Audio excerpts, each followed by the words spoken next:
Hello and welcome. So today we are going to continue with the morphology of bacteria. Today we are going to look at Gram staining.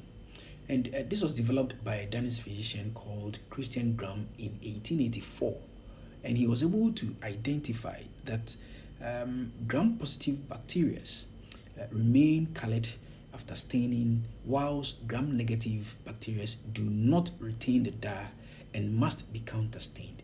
And so this technique is used to differentiate between the various structures of the bacteria. And the technique can be applied to pure cultures of bacteria or even to clinical specimen. And so what he did was he stained the bacteria with what we call crystal violet. And gram-positive are more susceptible to antibiotics because they lack an outer membrane as compared to the gram-negatives, which contain an outer membrane, and so they are less susceptible to antibiotic. In other words, it's difficult to treat gram-negative bacterial infection. Hence, gram-negative bacteria are more pathogenic compared to gram-positive bacteria. Now, we are going to look at the steps that he used to differentiate between gram-positives and gram-negatives. But when we look at the gram-positive cell wall, what we find is that it is thick, homogeneous, and made up of 20 to 80 nanometers of peptidoglycan. It has a cell wall which is tightly bound together by polysaccharides, including the teichoic acid and the lipoteichoic acid. And we find that after staining, they retain the crystal violet and stain purple or blue. On the other hand, the gram-negative cell wall has an outer membrane, and they are rather made up of lipopolysaccharides with a thin sheet of peptidoglycan and an inner membrane. And these bacterial cell walls, they lose the crystal violet after it's been washed, and rather they stain pink or red when we add safranin as a counter stain. So how do we do this test, the gram staining? Now, the first thing we do is to add the crystal violet to both slides of the bacteria. And what we find is that both of them appear purple initially, and so they absorb the violet color. Then we add grams iodine or Lugol's iodine, and they still remain purple.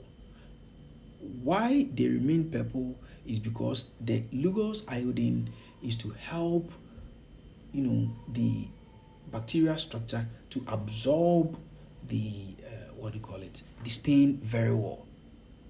So afterwards, we try to wash away the crystal violet by adding ethanol or alcohol. And what we see is that the gram-positives remain purple, whilst the gram-negatives become plain. And so we add a red dye, which we call safranin. And this safranin counterstains both the gram-positives and gram-negatives. And so if the bacterial cell wall, if the slide remain purple or blue after the addition of the safranin, then we say it is a gram-positive bacteria. But if it turns pink or red, then we say it is a gram-negative bacteria. So basically, this is all that we need to know about the gram staining. And so we have another slide depicting what I just explained. And so initially, both of them were plain. Both the gram-negative and gram-positive bacteria, they were plain. And so we added the crystal violet, they absorbed it, and they became purple or violet.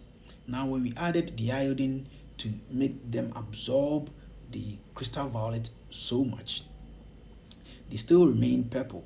But when we added the decolorization, or when we added the ethanol or the alcohol, we realized the gram-negative bacteria became colorless or plain, whilst the gram-positive bacteria remained purple. And so we counterstain with safranin, and the gram-negative bacteria picks up the color either pink or red, whilst the gram-positive remain either purple or blue. This is another slide showing the same procedure. So we add the crystal violet to the slide of bacterial cell wall. Then afterwards, we add the iodine to it to make them absorb, the crystal violet very well. Then after adding the alcohol, we can now differentiate between the structures. So we have some bacilli and you have some cocci. So as you can see, the bacilli are basically gram negatives, whilst the cocci remain gram positives. And so when we added the safranin, you can see that the gram negative bacteria have stained red, whilst the gram positive bacteria remained purple. So these are examples of some clinical specimen. So on top you can see the purple being the gram positive bacteria, as well as the pink being the gram negative bacteria. So this was actually a gram negative cocci which was filled with pus, as we can see. Thank you very much for your time. Bye bye.